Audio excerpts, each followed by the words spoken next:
Hey folks, support for today's show comes from Squarespace. Whether you need a portfolio to showcase your work, a store to sell your products and services, or a blog to share your ideas, Squarespace gives you everything you need to make your next move into a reality.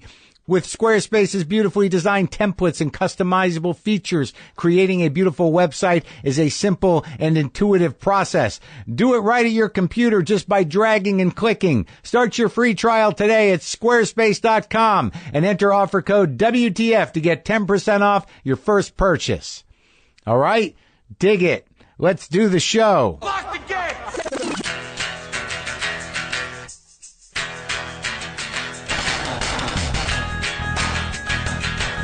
All right, let's do this. How are you, what the fuckers, what the fuck buddies, what the fucking ears, what the fuck nicks, what the fucktopians?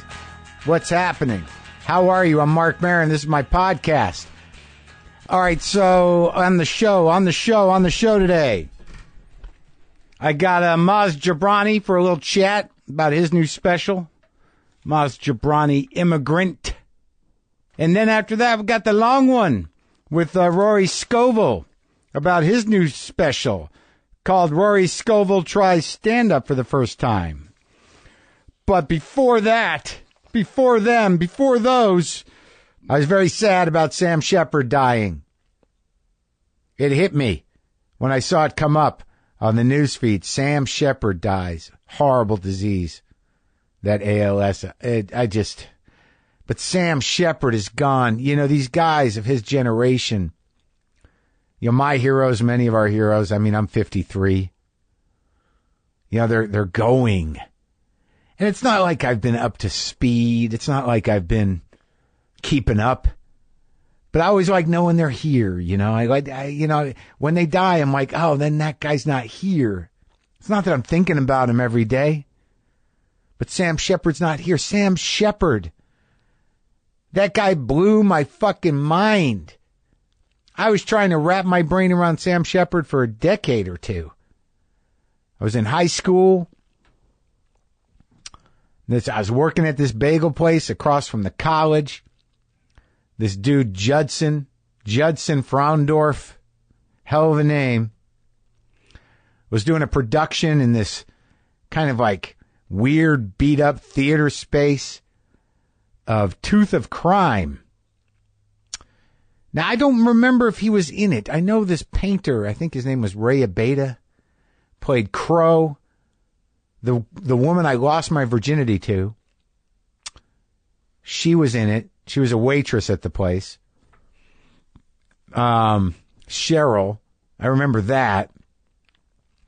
But I just remember going to this theater with all these college kids in this arty fucking space, and that play, which is nearly incomprehensible, sort of a sci-fi, rock and roll, I don't know, it's a mixture of, like fighting and charts and chart makers and rock. I still don't know. I don't know. I've never gone back to read it, but I remember seeing it and just having that moment where I'm like, what the fuck is going on?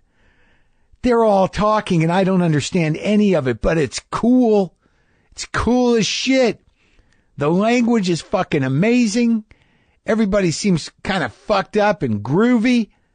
And it's like it means something. It's got to mean something. This all means something. It's so far out of my wheelhouse as a teenager, but it just was one of those portals, man. Was one of those portals into like, oh God, there's something out there. Something big. And then, you kind of lean into it. You get the 7 Plays book. Try to read La Teresa, Buried Child. Try to read those early plays. They're just rich and dense. And Sam Shepard blew my mind. I was obsessed. Then he shows up in The Right Stuff. And you're like, that's Sam Shepard. Not only is he a cool fucking kind of drug, rock, cowboy, fucking hipster genius, he can act like an astronaut. Or a test pilot who became an astronaut on his own. Yeah, that scene where Chuck Yeager pushes that new plane out and it just barely got out to almost out of the atmosphere and into orbit. He was like, fuck you. I can drive my own plane into space, you assholes. Got a stick of Beemans. Yeah, man. Sam Shepard. I did that failed monologue for Yale from a Sam Shepard play. I don't remember what it was from, Angel City or something. I just love seeing him. He was so cool, so solid on screen. And those plays, just spent like, it feels like a lifetime just trying to break into some of those early plays. I saw Buried Child on Broadway, Gary Sinise's production, Terry Kinney. And I tell a story about it. That was the night, such an intense, heavy play. And there's that scene where that character comes in with all the corn he picked. And the night I was there, he drops the corn, and one of the corns just rolled all the way down stage, right to the lip of the stage. And it was a powerful moment because two things happened. There was that, incomprehensible tableau of everybody in the room, and he walks in with the corn, and you're like, what the fuck is going on? And in the meantime, he's slowly being upstaged by a rolling ear of corn. Like the corn was like, I'm going to riff. The corn riffed in Buried Child on Broadway. It didn't last so long, but it was a beautiful production. But it's just one of those things, man. It's just like, I know, you just gotta deal now with a shepherdless earth. With a Sam Shepardless earth. And a shepherdless earth in a lot of ways. Let's read into it. Let's keep rolling with the metaphor. Right? Hey, how do you have time to go shopping for clothes? No, you don't, right? Because nobody does. It's just one of those things you have to do, and it's rarely convenient. Well, now there is an easier way to get better clothes. Bombfell. Bombfell is an online personal styling service that helps men find the right clothes for them.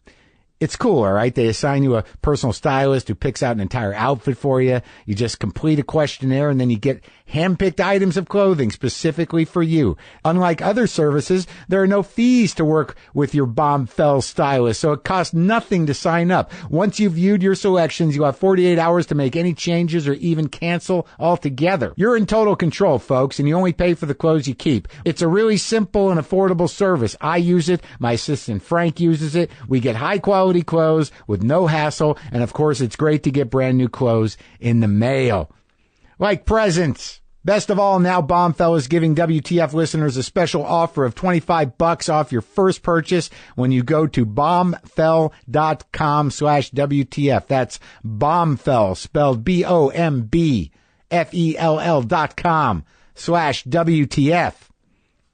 Get some clothes. Maz Jobrani has been on this show several times. I like Maz a lot. And he's got a new comedy special out. And he said, can I come on and talk about it? And I said, yeah. And we had some pretty relevant stuff to talk about. He's Iranian.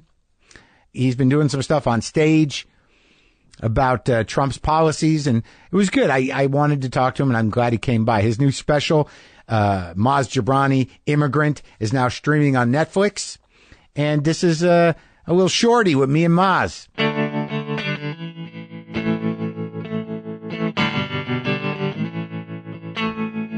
So I saw you at the Comedy Store the other night, and so you're doing some stuff about being Iranian, Persian. I've always talked about that. No, but I mean just in relation to the new president. Yeah. And I was wondering because, you do this thing about the cousin, the shitty cousin. Yeah. Now who you throw under the bus in a second. Yeah, he's the real problem. Majid. Majid. Yeah. Does that guy really exist? He exists, and and if you listen to the language of it, I'm not throwing him on the bus. I'm actually saying, because in the middle of it I go, because what I try to do is, because here's the thing. A lot of people, I'm guessing a lot of Trump supporters and the sort, they hear Muslim, Islam, all this stuff, and they go, oh, you're all trying to bring Sharia law to America.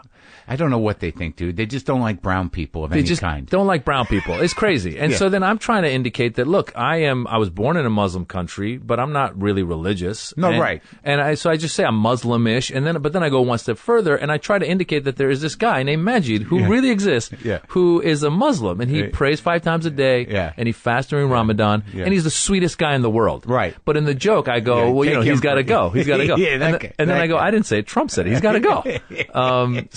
So poor Majid. Yeah, but I like I think it's interesting though to because I think the bigger idea that a lot of them hold on to is there's no such thing as moderate Muslims. Yeah. And, but you know, as I've known you and I hear you talk, and you know, I've known you for a few years now, there are such things as Muslims that just kind of give half a shit. Yeah.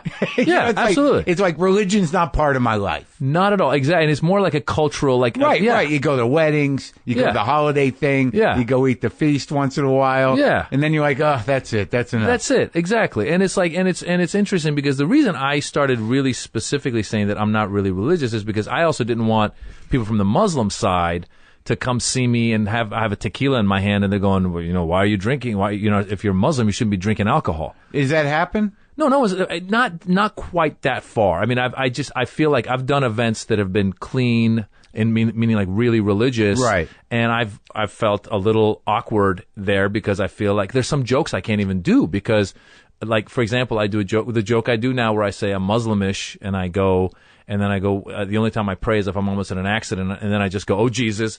And you don't feel like you can do that joke? In front of a fully Muslim crowd? Like, you know what I'm saying? Like, I'm actually I don't know what you're saying. What I'm supposed to do, like, there's like you're saying, like, if I were performing for Hasidim? Exactly. And I was doing, like, who doesn't eat a little pork? Yeah, exactly. Uh-huh. Exactly. I just think that there's some... But it's not like you'd be punished. It wouldn't go over well. It wouldn't go over well. I don't think they'd laugh. You know, I used to do a joke. I did this. There was some Muslim festival. I think they would laugh at that one. But that's the thing. It's the young people tend to laugh. But then you always feel like there's a big group judging you. But this is the interesting thing about, like, you know, being a non-religious, ethnically Jewish person is that I'm never going to be in a situation where, you know, I'm performing for a crowd, even if it's a Jewish crowd, where I'm like, too many Hasidim here. Yeah. You know, like I guess that the line is a little different. Like, you know, there's a whole spectrum of Jews. Yeah. You know, you got Hasidim, you got Orthodox, you got ultra Orthodox, and you got conservative, you got the Reform. But, like, you know, once you get to conservative, it's all just sort of like, I'm kind of Jewish. But there's never this situation where it's like these guys and those guys. Well, yeah, but see, that's the thing. The difference is, I mean, I agree. Like, a lot of the shows I do, my audiences tend to be mixed. Once in a while, there's a couple of religious folks, but usually they're all very secular, or even if they're religious, they're not hardcore. Right. But I've been hired before. Like, I got hired to do some, like, Muslim fest in a few years ago. Yeah. And Here? It was in Toronto. Oh, okay. And it was a thing. Actually, I'm supposed to go back again. And when I did that one, just simple jokes that, for example, like in Islam, if you convert out of Islam, like, that's one of the worst things, right? And so there was a joke I used to do about how when you have a newborn, you try to sing her. I was trying to sing my baby to sleep, and she wouldn't fall to sleep. Right. And at one point, I'm just going, Lord Jesus Christ, please put her to sleep. And then I go, I'm not even Christian. Jesus, put her to sleep. And then I go, the first God that puts her to sleep, I'll convert. Now that's a joke that normally gets a laugh. But in that audience, the first God that puts her to sleep, I'll convert. I feel the gasp. Like, what? Oh my God. Convert? Did he just say convert? Like, you know. Yeah. So and I don't know, again, maybe, you know how comedians are. We're like, oh my God, I just got judged by, half the crowd. Yeah. Well, no, I know that feeling, but I just think it's interesting because in Toronto, there's, like, from what I understand, there's friction. And here, I guess, but I think the thing that fascinates me is that there's a lot of people that come from a lot of Muslim countries that just want to be American. Yeah. And it's not, you know, it's religious freedom is one thing and they should have that. But ultimately they're like, look, I'm just, you know, we do the dinners. Absolutely. You know what I mean? No, absolutely. And that's why, like, I mean, I try to make a point now when even in my act, a lot of times I say immigrants love America. There's a reason why we're fleeing that country. Yeah. Like when I was a kid and I came to America in late 78. We don't want Sharia law here. That's why we left. That's why we left. That's why we left. We fled the revolution. We come here. Then the hostage crisis happens. And then they're blaming me for taking hostages. No, I don't know that guy. I don't know that guy. That's why we left. That's why I left. We would have been hostages. We would have been killed. Yeah. Whatever. I'm on your side. Yeah. So, but let me ask you though, like in relation to these limited bans that they've established, has there been any effect on people you know or relatives that you have in Iran? I have not in Iran. I have a relative right now who's sick and in the hospital in America. Yeah. And then I have an aunt who wanted to come and see her. Where's she? She's in London. She's a British citizen, but she's visited Iran. So she got put on this list. Now, the list, by the way, the history goes back to when the San Bernardino attacks happened. There was Congress passed a law that took this. It was a visa waiver that existed before that said if you have a British passport, you come, you land, you come in. Mm-hmm. But Congress suddenly put 30 some odd 40 countries on a list saying that that they don't get the visa waiver if that's your passport stamped with those countries. If you've visited those countries in the past 5 years, you got to go get a visa. So when my aunt wants to come, she's got a British passport. She wants to come from England to America. She needs to get a special visa because she had been in Iran in the past 5 years just visiting relatives and the sort. So, I got affected directly. Now, that was something that was done under the Obama administration, and that's an argument that a lot of Trump supporters make. They go, when you go, hey, this Muslim ban, this, travel ban is stupid. Well, they go, well, these countries were put on the list from Obama. And then I go, well, then my answer to you is, then why didn't you correct it? Why don't you really look at the countries where there's terrorists coming in from and correct that? Because a lot of Iranians that come here, I can't believe you've had that thoughtful a conversation with Trump supporters. No, I think about it. You're making up a conversation. Well, maybe you guys should do a little work and correct it. Yeah, exactly. Well, I like the new material, like I saw the other night, and it's sort of just the approach to it is sort of like what are you doing? Absolutely. Absolutely. I mean, listen, that's what's so, it is so confusing to me is that these people, like you just said, a lot of the people who buy the Kool-Aid, the Trump Kool-Aid, really don't, there's no logic there. They don't step back and go... It's very black and white. Very black and white. Mm-hmm. Get out of my country. Why do you go back to your country? I left that country because I love this country. I probably love the American freedoms more than you love the American freedoms. Well, that's actually been, I think, historically true with a lot of immigrant communities. Yeah. That they're more patriotic and more, grateful in a way that this country was their salvation from horror. Absolutely. I say like this, I was riffing the other night and I go, make America great again. I'm like, America already is great, That's asshole. Right. You want to see how great America is? Go see Egypt. How about make Egypt great again? They used to be, they had their own empire. Like now you could buy a house for $1. I mean, it's like, and the other thing is, I said this when he first started. When he first started, I said, I feel like I could sit down at a dinner with him and have disagreements and then move on with my life. Oh yeah, well he'll waffle on anything. There's a lot of comics that know him pretty well. I mean, Jeff Ross hung out with the guy on his plane. Yeah, exactly. So and he said he makes you feel great. That guy. I'm sure he's got some charisma and you feel good. But my worry was his supporters, and now my worry is obviously him as well. But his supporters, I thought that. These people taking his words for face value. So then you hear the story of the guy in Kansas who takes a gun and shoots 2 Indian dudes and then goes and says, I just shot 2 Iranians. He doesn't even know who he shot. And he's shit-faced and mad about something else. Yeah. And those 2 I read the whole there was a whole article on them. One of them died, one of them survived. They were like Indians who'd come to America to be engineers and they were just they were trying to live the American dream. Yeah, and also help America. Help America. Yeah, I mean, this is where smart, good things happen. Yeah, absolutely. We're putting an end to that. Yeah, exactly. It's just shamelessly dumb now. Yeah, so I find myself sometimes in my stand-up having like serious moments now. Like, I feel like I can get away from, one of the things I go, he needs to start taking responsibility for his words. He doesn't. He doesn't. And the next day he goes, it was just a joke. I was just saying words. The generals did it. I mean, he's been we've all been sort of blessed that nothing horrendously horrible has happened where he actually has to lead and bring Americans together around a thing. Even the travel ban, exactly what you just said, because one of my arguments was, why did they, if they really wanted to do the travel ban, and they didn't want to, hurt regular, ordinary people, they could have said, look, within the next 60 days, if you don't have a visa, we're not letting anybody else in. Why was it immediate? Because he likes to, that's a authoritarian trick. It's an authoritarian trick, but then he's such a jackass that he turns around and goes, well, the police, the authorities told me that if we had warned people, then ISIS would have had a lead time to then come in. I go, ISIS are criminals. If you ban 7 countries, they'll create a passport from one of the countries that's not banned. Yeah. a fake passport, and they'll still come in. And also, it had nothing to do with ISIS. Had nothing to do with ISIS. It was just, he's riled up, a small percentage, it was larger than you want it to be, of this country's anger and fear, and he honors them. Well, you know what was sad was when because I talk about, again, going to the protest. I went to the LAX protest, and I was watching all the news all over the country. There was protests, and I felt like, oh wow, Americans got it. They realized what a sham this travel ban is. Then that night I'm listening to the radio, and they go, a majority of Americans still support the travel ban. Yeah. And it hit me that what you just said, listen, people have their day-to-day lives. They're busy, whatever, on Instagram or whatever they're doing. I wish they were more paying attention. They're not paying attention, so they go, keep terrorists out of the country? Sure, let's do it. That's good. Yeah, I don't want terrorists here. Jesus Christ. Yeah, it's scary, dude. So what's going on with your aunt? Well, my aunt she had to go then to a visa interview, and she's waiting to find out. I'm hoping that they let her in. Like I said, it's the woman's sister. No, it's actually my sister who's not doing well. Oh, I'm sorry. Yeah. So but it just piggybacked on top. Yeah. Was this thing that she couldn't get a visa to come here? She needed a visa to come here. She's British. She's a British citizen. Yeah.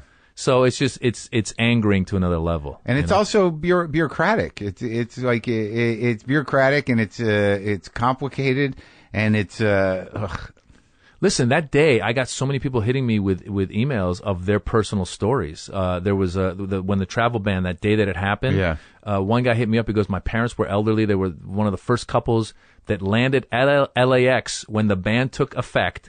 The Border Patrol had them sign away. They waived their visa right. They didn't know what they were doing. They signed a paper thinking, oh, this will get us in. But in reality, what it said was, we waive our visas. They put them back on a plane and sent them back to Iran.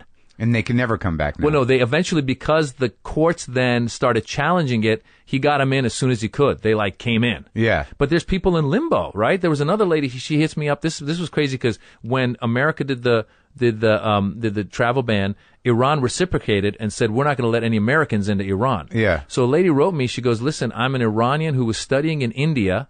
I met my American husband in India. We're married now. Yeah. We got an interview for me to get my green card, so we had to go to Turkey to the embassy there. She goes, we landed in Turkey. We got another email saying that our interview had been canceled. She goes, I'm Iranian. I'm not allowed into America. He's American. He's not allowed into Iran. We're stuck in a hotel room in Ankara, Turkey. Please help. What did you? How and what happened with that? I followed up with her, and again, because these courts challenged this jackass, thank God. Yeah, they were able to. A lot of people were able to get in the window that they had. In the window that they had, but now because the Supreme Court, especially with this guy Gorsuch or whatever, the Supreme Court has said that we're going to hear the arguments in October for the travel ban. Yeah. They said for now it's legit. But then they said they said close relatives can come. Right. And then, of course, the administration goes right in and goes, okay, so close relatives are going to be mother, father, brother, sister, mother-in-law, but no grandparents. But then the court step in on the grandparents? They stepped in on that. And the grandparents are coming. Grandparents are coming. It's going to be week to week. It's crazy. I mean, how do you, if you're working at customs, how do you do your job? What do I know? Every day someone's coming and going, they'll err on the side of being bad. Absolutely.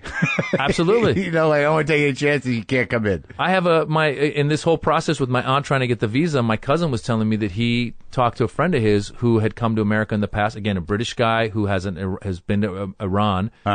He's come and gone in the past. He said this guy was coming for a wedding or something, and he told my cousin, he's like, it took 7 hours of interrogations at the border. Yeah, I don't want to imply that customs people are bad. It's a tough job, but it's like they err on the side of caution. Yeah. It's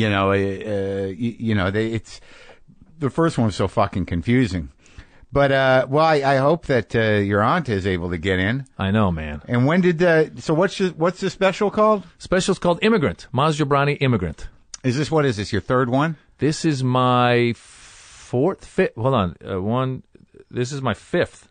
I had the Axis of Evil. That was a group of us. Right. Then I did Brown and Friendly. Yeah. I Come in Peace. I'm Not a Terrorist, but I Played One on TV. And now it's Immigrant. And this Netflix? Netflix. My first original Netflix. Oh, so this is the first Netflix special. Yeah, and we shot it at Kennedy Center So I'm excited. It's all, I'm excited about it. And the reason I called Kennedy Center in D.C.? D.C. Kennedy Center. And the reason I called it immigrant was because one of the things that really upset me, I realized this. When I came to America, it was like, when that hostage crisis happened, I remember getting bullied. Yeah. And this guy, Trump, is a bully. And that's why I get so upset. First and foremost.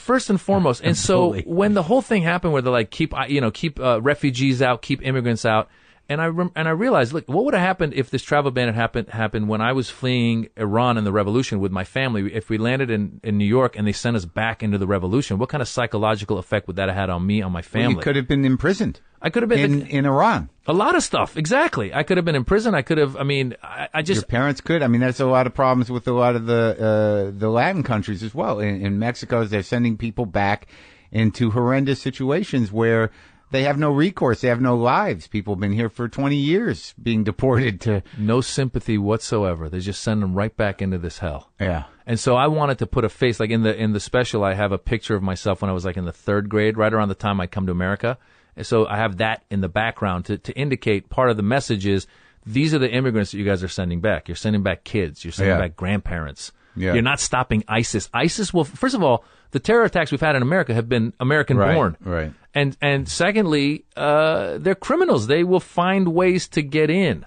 Those people will. And also, I don't know why he's not. It seems like if I'm not misreading or wrongly reading certain articles, it seems like there's been some success in defeating ISIS in Iraq. Yeah, and absolutely. I don't know why he's not. Why is he not saying anything about that?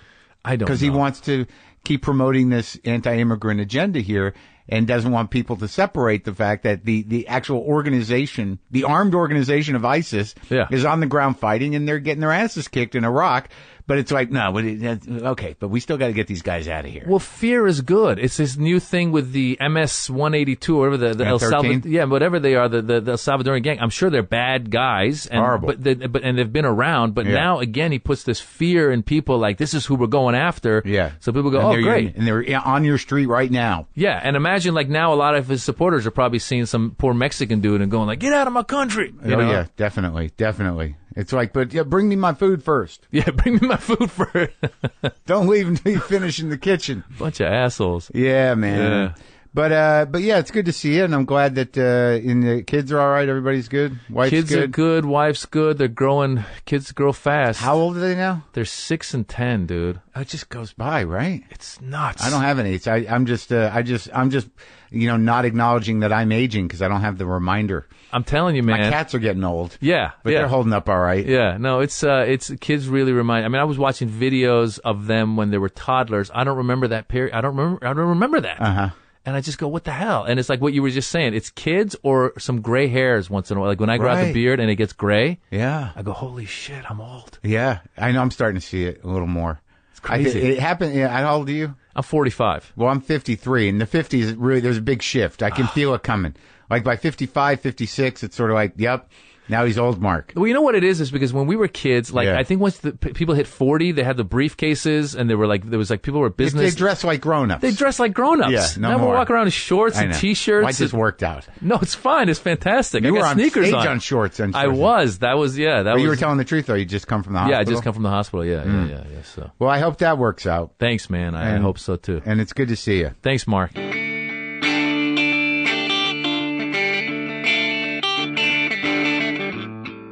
Maz Jobrani, his show, the new special is called Maz Jobrani Immigrant on Netflix, streaming now. Dig it. So, where we at? How you doing? As I told you before, we're sponsored today by Squarespace. Whatever your next big idea might be, count on Squarespace to help you create an eye-catching online platform that brings it to life. I know who listens to this show, a bunch of talented, creative people. That's who. You're sending me great stuff all the time. So if you want the best way to sell your products or display your art or just a place to feature your writing, Squarespace gives you everything you need to look like an expert right from the start. You can even get a unique domain, which makes it easier for you to stand out in the great online wilderness. And there's nothing to install, patch, or upgrade, ever. You get started on Squarespace and you can build your site right there just by dragging and clicking. With Squarespace's 24/7 customer support there to help you with anything you need. So make your next move and start your free trial at squarespace.com today. Enter offer code WTF to get 10% off your first purchase. Again, that's squarespace.com. Enter code WTF. So Rory Scovel, fun guy, funny guy, nice dude. I was happy to talk to him. I see him around, kind of known him here and there for years. But now he lives down the street from me, so it was an easy commute for him to come over to talk about his new special that is streaming on Netflix. Everything's on Netflix. It's called Rory Scovel Tries Stand-Up for the First Time, and you can watch it right now if you want, right after you listen to me and Rory talk. So this is me and Rory talking.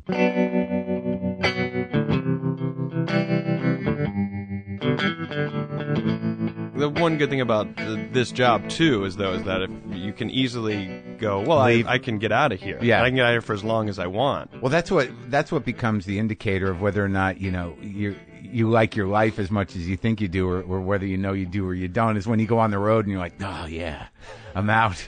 I don't Finally, I'm away from me. Yeah. I don't have to clean this room. Yeah, it's true. Go downstairs and just tell the lady, hey, could someone do my room? All right, good. You start looking at your job as the vacation. Oh, no doubt. Yeah. Well, I mean, that's kind of a cool thing, too, but then it is also kind of like, is that good? Healthy? Is that mentally healthy? Well, I mean, a lot of people live out there. I imagine it could become sort of sad and stressful, but it's not as sad as it used to be. I don't know what level you're at with the road, but it used to be like as soon as you got out there, you wouldn't be treated well. So you'd be at the shitty hotel, out where you can't drive anywhere, and immediately you're like, oh God, it's just time for wrong things. Yeah. I mean, there's still those places that are doing like the condo, or they're still doing like the shitty hotel, but luckily that's now, and it's because of things like podcasts and blogs and anything that's like any kind of media to where comics can actually complain. Right. So there's clubs now going like, we'll at least the up. smart ones who are like, oh, I guess we didn't really know. No, we'll get you guys a way better hotel. We'll make changes. Marriott Courtyard? So, hell yeah. They got breakfast. In that courtyard. That's the best. Give me that continental breakfast. It just made me think about that fucking condo in San Antonio, man. There's like, I feel like I've talked about it before, but it was just one of those ones that had just been through it, and there's just layers of bad decisions and sadness. Yeah. Like the furniture didn't begin as new, and now it's just like generations. The furniture started in a bad place. Day one, it was in a bad spot. Exactly. Because I'm in that same zone you were talking about. Like I just spent like 3-4 months on the road hammering out like an hour plus to do a special. And now I'm in that place where I'm like, I don't have to do anything. Yeah. And like, I'm not even sure I want to. Like, I always get to this place where it's sort of like, I don't feel like I need to do comedy. And then like a week goes by, you're like, oh, fuck. I know. Who am I? Yeah. What am I doing? Yeah. I haven't talked to people. Well, that's what someone asked me. They're like, do you see yourself like at getting to a point where you're just like, I'm not going to do it anymore. And I was like, I feel like every time you do it, you think maybe I'm not going to do it anymore. But then it's like you have that one show and you're like, what am I talking about? This is my high. It's like getting up here and doing this. It's like the best thing ever. Yeah, you can't picture not doing it. It's one new bit. It just takes one and not even like a minute. Like a minute's worth of new words to say. Yeah, half a bit. Yeah. Like just yeah. One half bit and you get that adrenaline again. Right. You're like, oh, I can build off this. Sure. Yeah. It wakes all the other shit up. Yeah. Yeah, and then until that stuff just falls away. Yeah. Oh, see, 100%. Now I want to. Let's go do a set. Let's go do one of those daytime sets. 10 in the morning. Yeah. Just pop in somewhere. Do those coffee spots. You could probably actually run a pretty successful 9 a.m. coffee shop show. Do you imagine how annoyed crowds people are coming in? Would be how they just like that would be a hilarious idea. Just propping up their laptops. Sure, like a morning coffee shop stand-up show, right. Just to see the looks on their faces before they have their first cup of coffee. Just like, are you fucking kidding me? Yeah, it's just a needy asshole in the corner going, "Hey, how's it going? Yeah, how's everybody doing? Trying to get into my cortado and my puff pastry." I don't even know what a cortado I got this is. guy up here talking about his job, which he's at. Yeah. So, but wait, you don't want to go back down? You don't want to go back? Where are you from in the southern part of the United States? South Carolina. See, I don't even know. Greenville, South Carolina. Really? Yeah. I don't even know if I've been to South Carolina. What are the other cities? Charleston. Oh, yeah. Probably the most popular. Charleston, that's by water. Yeah. I played at a nice theater down there. Charleston's great. Yeah, there's a nice little theater, and there was places to eat close by. Yeah, exactly. And that's all that matters. Yeah, but it was like definitely Southern. Yeah, you're there 24 hours. You just need coffee and a place to eat. Yeah, it was. I can't remember the name of that space, but it was a respectable little venue. But people came out. Yeah. I romanticize the South now. As much as I stereotyped it previous. Yeah. You know, I'm in the second half of my life where I'm like, the South is a great place. There are misguided people everywhere, but the good ones are very decent, and there's true history there. Well, I'm sure you've played Asheville in North Carolina. Right, but that seems to be an outlier. That's kind of like your Austin. I know, but I worry about the survival of those places at this point in time. You know, like it always felt tenuous to me. Look what's happening in Portland. I always knew there was something under the surface that was, much older than that city's hipness. Yeah. And it's going to resurface. Yeah, especially at these times. Yeah. But Asheville's kind of dug in. You got a lot of off the grid hippies that there's I think there is a Southern disposition that isn't inherently political or wrong, just sort of like, we live up here. Yeah. Just stay out of the yard. Yeah. South Carolina and North Carolina, I mean, they're great states. They have their pros and cons. Yeah. But, there is an element of there is a younger, more progressive vibe starting to happen, but it's still drowning in a sea of I'm not saying all conservative ideas are bad, but it's drowning in a sea of really bad conservative ideas where people socially can't wrap their minds around anything. I saw a guy, I was just back in my hometown, I saw a guy get out of his car. I was just driving past, this all happened in just a matter of seconds. I saw the guy driving past, and he had a sign.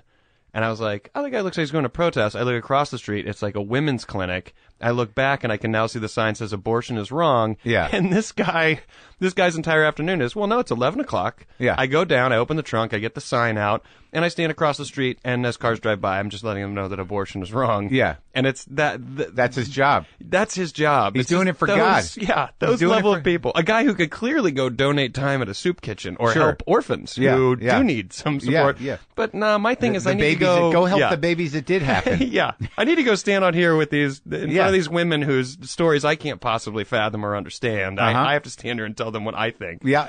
And in his mind, he's doing the Lord's work. Yeah. Yeah, well, I mean, the South, it's tricky, but historically, and not that long ago, there was some very bad business down there. And and in some ways, I think it's bounced back. In some ways, people have progressed, but there's some holdouts. Yeah, I think we're seeing there's a few holdouts. A lot of holdouts. Yeah, a lot of people going. I like to hold on to a traditional stuff that makes no sense. Just good old American racism and hate. You know, right. I mean, that's what we believe in it. My parents did. My grandparents did. Yeah. So who's to say they're wrong? Exactly. I don't know. Everybody, the Constitution, things like that. Yeah, well, what do they know? The hope is that there are people, when I go back, I do hang out with a lot of people who aren't like that, but it's, when you see young people who carry those ideals, it's like, oh, you truly don't possess the ability to think for yourself at all. Like, you can't plug into anyone other than what your uncle told you at one point. You were like, well, that's my identity too. Yeah, and they'll accuse us of not being able to think for ourselves at all, that, we've just let it go. That, that freedom was too much for us. Mental freedom. Look what freedom did to you. Right, You hippie. Right. But when you do go back, I mean, what's your family like? Are they frightening or? No, my family is, I come from the kind of family where I'm pretty sure a lot of them, if they voted for Trump. Yeah, but I can't say that with any certainty. They might have voted for. Oh, so they keep it to themselves. They keep it to themselves because I think they're also. I mean, if you bring it up, someone might be like, "Well, I couldn't vote for." Hillary. They're like, "Trump is an idiot." Like, "Oh, who'd you vote for?" I'm like, "Well, I couldn't vote for Hillary." And so you're like, "You're that weird between that I don't." Yeah, well, there's that sort of like, I just couldn't bring my hand to. Like it is that sort of thing. Like, well, I wasn't gonna. I mean, come on. Yeah. Like, what do you think? Be a person. What am I gonna? I'm gonna vote for her and then live with myself.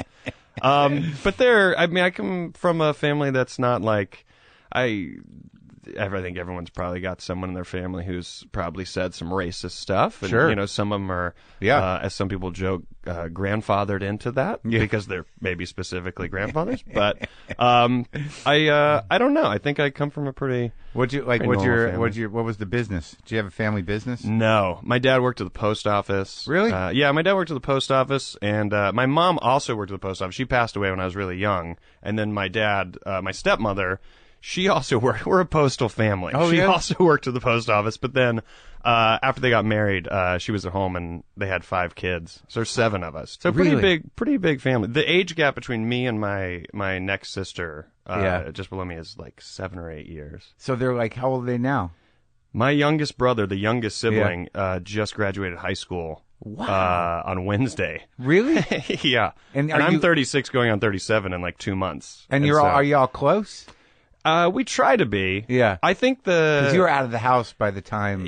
I was way out before, like, a lot of the siblings were, like, while they were growing up. So you're the wandering half-brother. Yeah. But it's just sort of. And I think the only reason maybe that I am able to have a connection to, let's say specifically my youngest brother, is because of this job that we do. I think it's, you know, if I was, you know, I don't want to shit on people who are in accounting, but if I was in accounting, he would be like, we have nothing to talk about. But like he can actually see you on television. He can see on television also because I'm telling jokes. He can kind of get to know my perspective through that. So he can go, oh, while my brother is 36 and at the age of 18, he thinks that's 70 years old. Right. He can listen to my jokes and be like, well, maybe that's not 70 years old. Maybe that's actually, he's still silly. But that's got to be cool for him. I think so. Yeah. I think it's salvaged any chance of having a relationship is the fact that this job kind of keeps us, you know, young, I think. Especially if, you know, you don't have children. Yeah. If once you start talking about children, then you're cutting off a few. For sure. Yeah.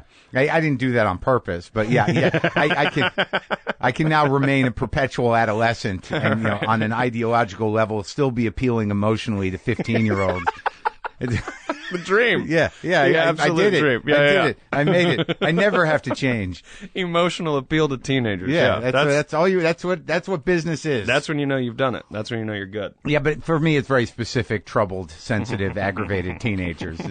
They're not having a good time. Yeah. They're into me because I sort of validate, like, oh, see, you never have a good time. Yeah. He's right. It's always going to be This is our leader. We've met him. Yeah. Never he have knows. fun. He knows it's not going to be easy ever.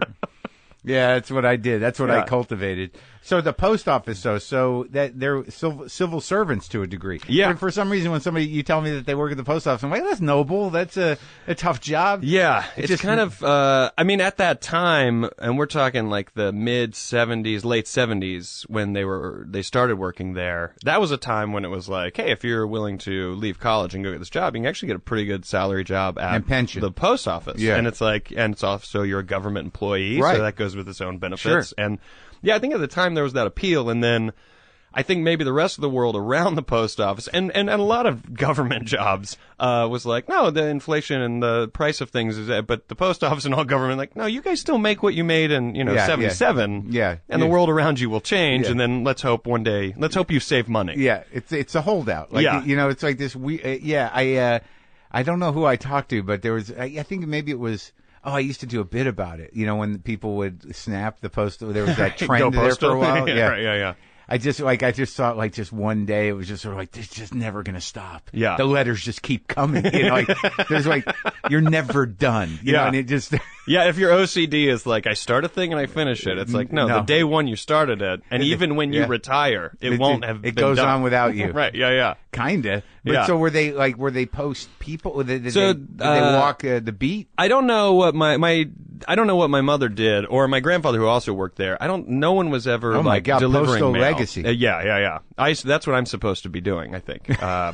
That's my true calling. You always have the post office. Yeah. Well, my grandfather said to my father, like, I don't remember whether he said it to me or like, but it was an idea he had in his head. It's like you could always get a job at the post office. Like it must have been right. Like at some point, a big push, like the perfect plan B. Yeah, like at that time you get benefits. Right. Yeah. So he retired from the post office. My dad is still working at the post office. We just had a conversation recently where I was like, I think it's time. Like, he could have retired, but it's the thing where it's like, well, you stay on for so many years, your percentage of your salary that you'll get continues to go up. Right. So he's been holding out to like get to a certain percentage, and I was like, I think the time has come. You just really? He's going for the golden watch kind of deal. Like you're going to hit your points. I don't really know. I mean, I told him, I was like, look, I've been fortunate the past few years in what I do. It's like, why don't you let me chip in? Why don't you get out of there and we can figure out how to like do it? And he was more than happy to be like, oh, great. Like, I mean, it wasn't even like, you want to buy a house, you got to pay. He's like, great, yeah, let's do that. Like instantly. Like, as soon as I said it, I was like, oh, he's been waiting. Yeah. I've kind of done that with my dad a little bit, but he's still too proud to do, like, because I didn't offer him a plan. Like, it wasn't, because I don't know, my dad had money and then he fucked it up. Right. So it's a different situation, And I don't know, but like I have these conversations with him, but it's never like, let's just figure out where you're at monthly and maybe I can chip in. It's more like, do you need some now? Are you in trouble? Yeah. And he's been reluctant, so... Let me send you $100. Yeah, you want a little something? What is that going to hurt? Yeah, a little walk around money. Yeah, I'll send you a bond. Yeah, it's a check if you want to cash it. Just like some You bills. want a chore to do this? Now you have to go to the bank. Oh, I guess I got to do it. I guess you have to, right? I think I didn't do it before because... you got to have it to do it. You got to have it to do it, and I've been trying to save, and I've also been in that idea of like, well, I could... the amount of houses I could buy in my hometown, doesn't even get me the one that I want here. And so you go through that thing like, what, do I keep renting? Do I buy?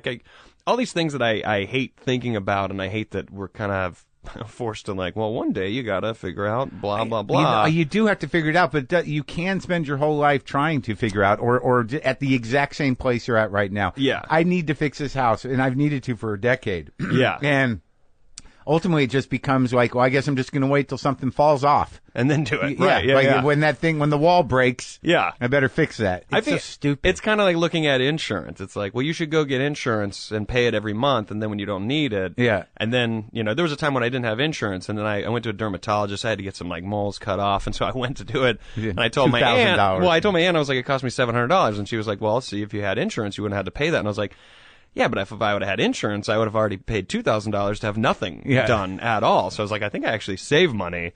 I feel like it's kind of like that with a house where you're like, well, hopefully when that wall falls off, it's not one that costs so much money. Rolling the dice on the insurance, buddy. And all the pipes come along with it. The house is going to last longer than us, probably. Yeah. Yeah.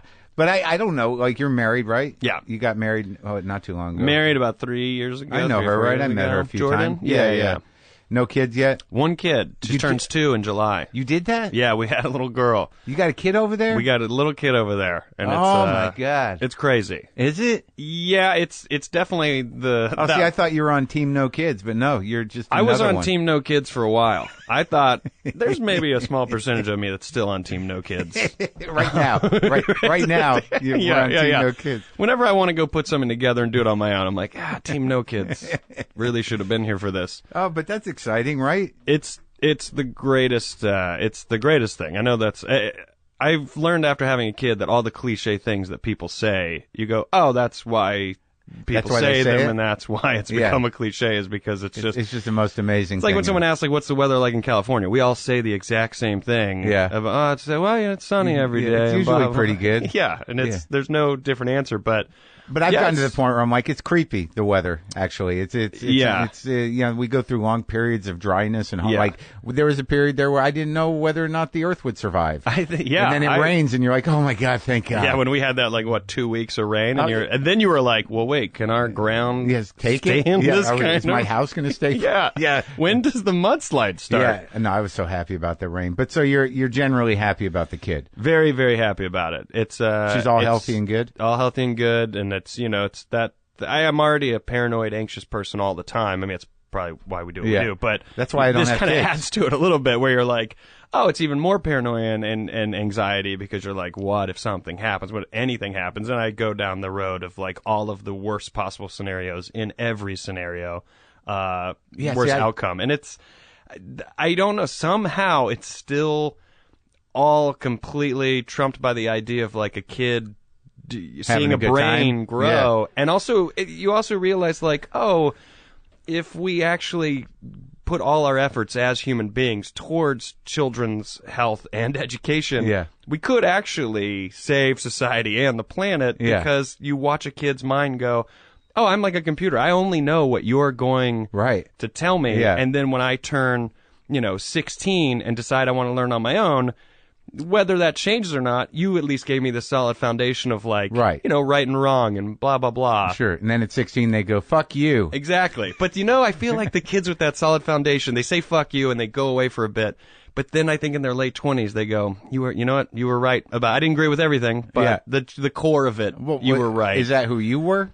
I think so. I mean, a little bit. I think I wasn't a bad kid. I was like always afraid of getting in trouble, despite being a class clown and like getting in trouble for talking and like minor stuff. Right. I never did like a major. You weren't out blowing up cats. Never. I never did anything that I was like, oh, this is going to be. I'm going to get. I was so afraid to get in trouble. Scar on my soul forever. Right. Exactly. Yeah. I was with some bad people. I was with some smokers, some teens who wanted to smoke, and then everything hell broke loose. We killed some frogs. Yeah.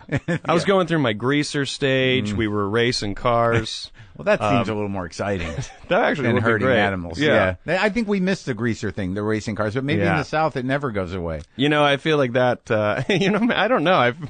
Mud dogging, that was like the thing. What was that, with the big wheels? Big wheels, like a Jeep, go out and get stuck in mud and then get out of it, which I could not understand. I watched people like with videos of them, man, look at me go over this boulder and it looks like my car's going to tip, but then it doesn't. I'm like, I don't dudes sitting around the periphery watching. Yeah, and loving it. The one guy in a wheelchair. I used to do it. I did it too till, clearly there's consequences. Yeah, I should have worn my belt. I thought I had the boulder. I thought I had it, and it got on top of me. So it's a horrible I still love it. I still love to watch. Yeah. Good for them. So that's a tragedy. The horrible consequences of doing something for no reason. Yeah. And also the high of it when it all works out isn't very good.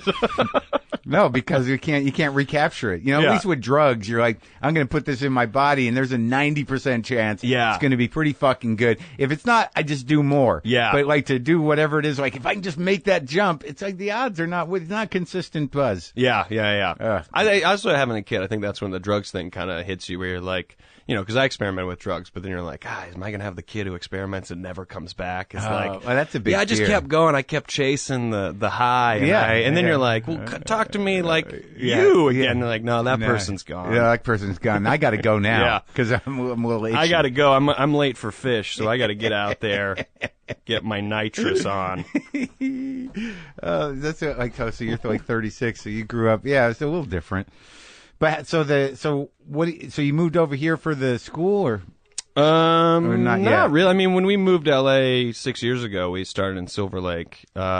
Just because Brendan Walsh walked us around Silver Lake, and he was like, "Yeah, you want to be over here, kind of on the east side." And by his like, house. All right, great. Yeah. He's like, "Be my neighbor. Let's drive to shows together."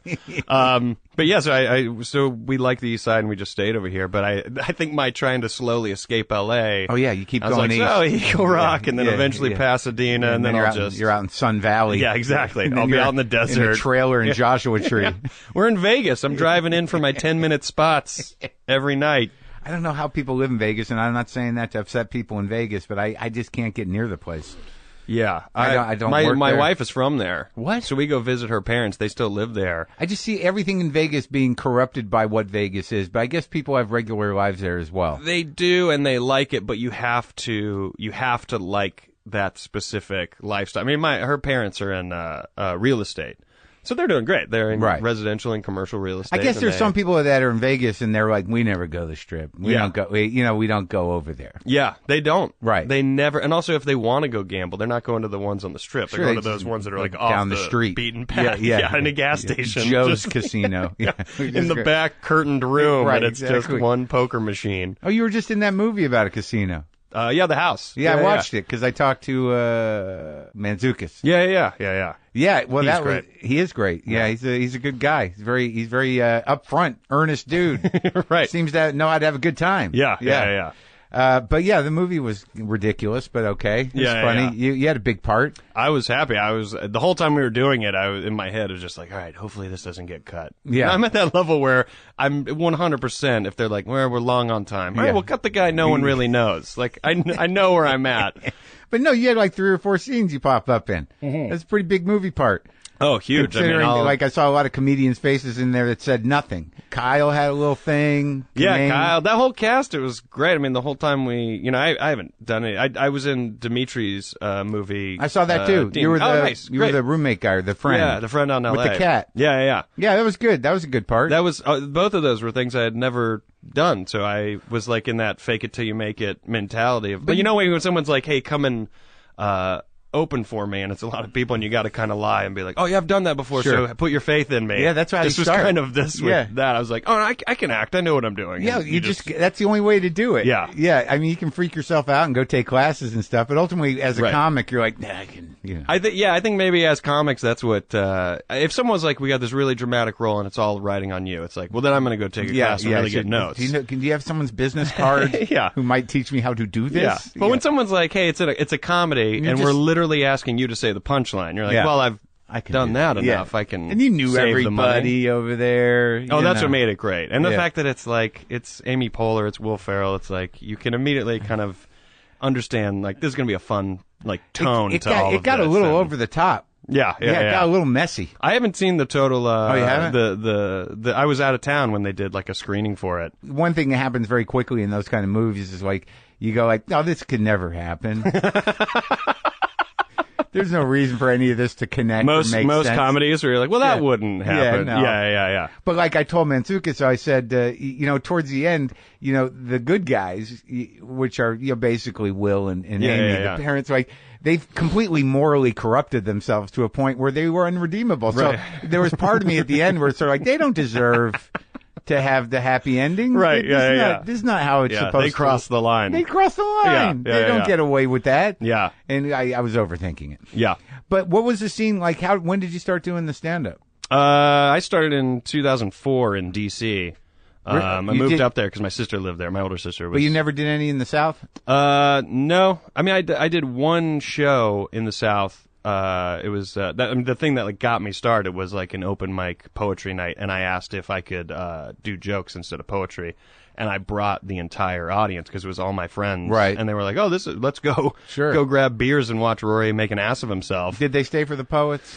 The poets asked. There was only 3 poets, and honestly, it was a place called Guitar Bar, and it was an awesome bar, had a nice little showroom, and the poets were like, do you mind going at the end so people watch? And, I new to it, you don't even understand that strategy. Right. So I'm like, I don't know what I'm doing, so you guys tell me when to go, right? Because I don't know what any of this is. I wrote down some things that I think my friends will laugh at, but no one else can relate to. Right. And I brought enough people where the guy running the bar, I was like, so how long do I go up there? And he was like, you brought everybody. He's like, I would love it if you just went up there for as long as possible because they'll just keep drinking. Like, it's a Monday night, and you brought the entire audience. Right. So, in a way, it looked good for me to the bar and to the poets because they're like, oh, we never have an audience. This guy brought an audience, and now he's going last, and they're buying drinks. It's a big night for them.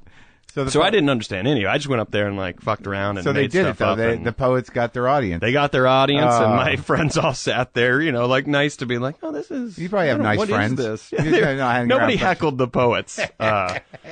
There's a poet somewhere in South Carolina saying, like, do you remember that night? Remember that night? That was the best night. That was our Madison Square Garden when those 40 drunk college kids showed up to heckle their friend. So you were in college? It was just after college, about a year out of college. And you just did it because, you thought you could do it? What made you think you could do that? I didn't know. I didn't know what to do. I kind of wanted to get into filmmaking since I was 14. I was like, oh, I want to make movies and be an actor. I think it's fun. But then, my buddy in high school, he was like, a lot of the people on Saturday Night Live, he's like, there's a lot of them are stand-up comics and they're writers, and all of that. I was like, I can't see myself doing that, right? Because I didn't really know what stand-up comedy was. I wasn't one of the people that snuck over to listen to Pryor or Carlin. Right. I didn't have any interest. I watched the Marx Brothers and Abbott and Costello. You went way back. How'd that happen? Yeah, well, my dad, it was on AMC, a thing, and my dad was like, you should watch that. Well, I grew up watching these guys. You watch this, and that was that time where as a kid I was like, oh, adults are silly. Like, they do silly stuff. I can continue to just kind of be a jackass my whole life. Right.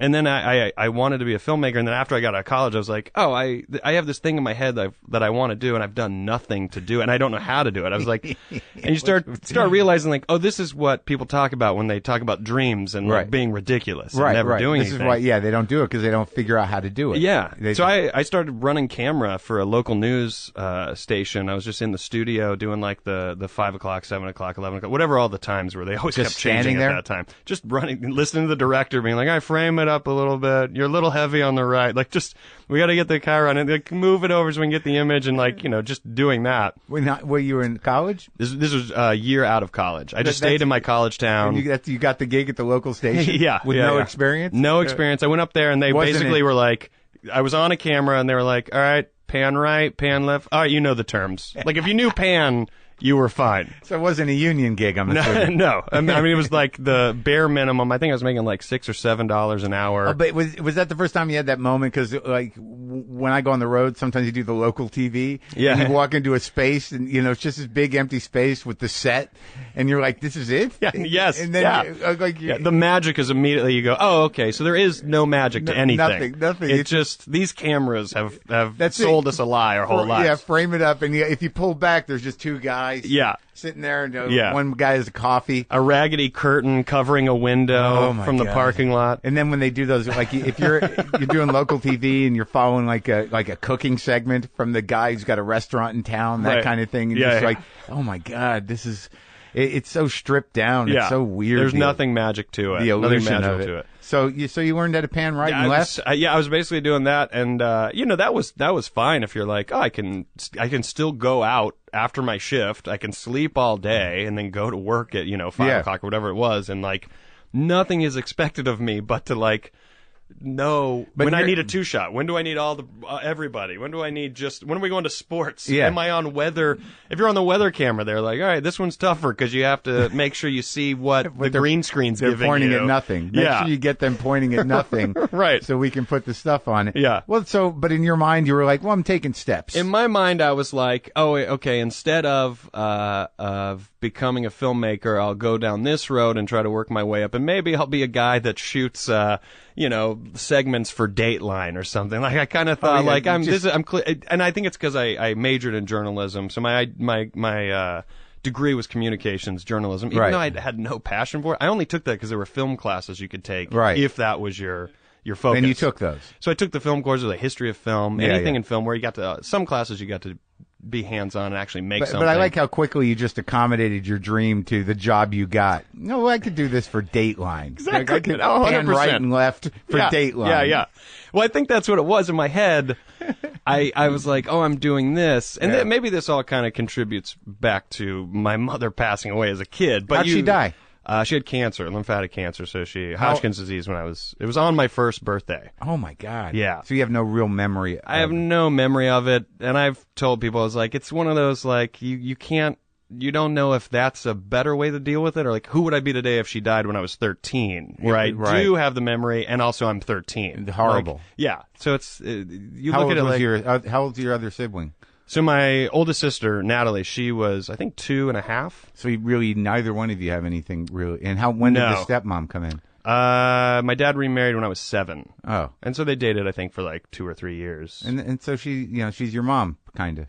Yeah. My aunt like stepped in and took care of us. Oh, really? So that kind of became such a mother figure. And then, at 7, when my dad remarried, it was like, all right, well, now you have to go. And this other person is coming in, which only as I get older and start to realize like how like fucked up I actually am. I look back on these things like, oh, for a kid, that was kind of crazy. Like, your mother passed away, but here's this person, and now that person's going to go away. Was your mom's this sister? Other person? No, my dad's sister. Oh, okay. Yeah. But you still saw her.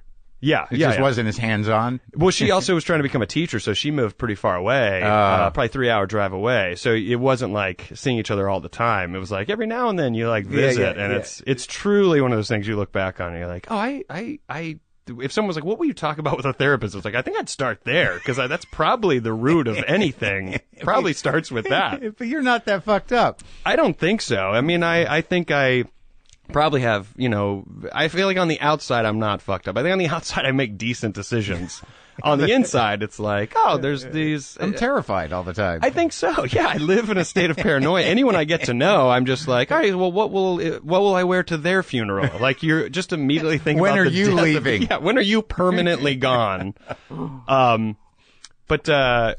I think kind of going back to that, I think the point where I was like, why would I try to become a Dateline, segment creator? That's how little I know about. I don't even know what the term is for what that person does. I think a segment producer. Yeah, segment producer. I think I got out of that because I was just like, I was like, oh, my mother passed away at 25, and here I am. Like, is this a life? Right. Like, is this what I want to do? Like, not shitting on people that want to do that, but I clearly didn't want to do that. But also, you're coming from a family of postal workers, exactly. So you knew and it's that. Like I knew my true calling. Yeah.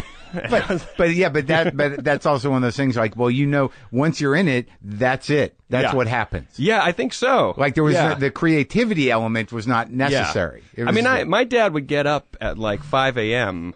I could hear him get ready, and he would then go to work. He was gone, and the days that he worked, he was gone before we woke up to get ready for school.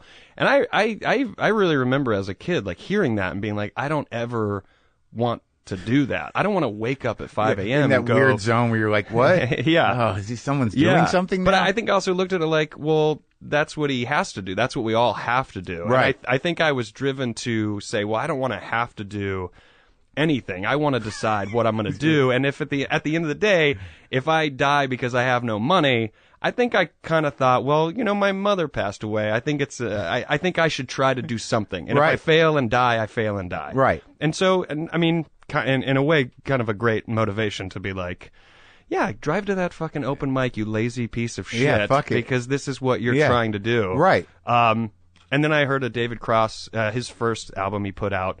And I think that was the first time I heard Shut Up, You stand-up. Fucking Baby? Yeah. And I think it was the first time I heard stand-up that wasn't in a suit, very polished. I think it was the first time my brain was like, oh, you can wear what you want, and you can... Yeah, I love that album. It's great. But I was also like, oh, you don't have to, like, set up punchline. You don't have to have this, like, well-constructed... It sounds like I'm shitting on his style of comedy. But honestly, his style of comedy inspired me to be like, oh, this is more personality-driven. And I think I relate more to that than this tight, concise... specifically... Today, I don't write jokes where I go, where's the fat? Like, I don't care about the fat. I like all of it. I like having all that in there. Keep the fat in. Yeah. And it's only now that I at that point, I was like, oh, if you can do it that way, maybe I should try this. I've been a class clown my whole life. I've always been like, in any group, I'm like, try to be the funny person, desperately. Yeah. And I was like, well, let's give this a try. So that's what led me to even think I'm capable of doing it. Is one, there's no rules. Well, that's funny because Dave, like I started with him, and it's always exciting to watch him, and it definitely is. He is unto himself. But he used to do because you do that Southern character sometimes, for hours. I love it. I got addicted to it. Yeah, he used to do one. Yeah. He used to go on stage as this gay Southern guy. Nice. Back when he started. Right, yeah. But he wouldn't let on. Like they would bring him up with a fake name and he'd be like, "Hi y'all." Yeah. And he'd start talking about his dogs. There's a little bit and he'd talk about their names and their personalities. Right. And then people started just laughing at him. Yeah. And he would push it. Like he'd stay in it until he'd stop. He'd go like, "I can't tell if y'all are laughing with me or at me." And he'd make it really uncomfortable. Yeah. And it was great. He actually did Jesus as a gay Southern man was one of his early bits. Yeah. I wonder if I've heard that. Yeah. Bit. Y'all did I was just at Lazarus's tomb. Yeah. I've his heard hair that. is a mess.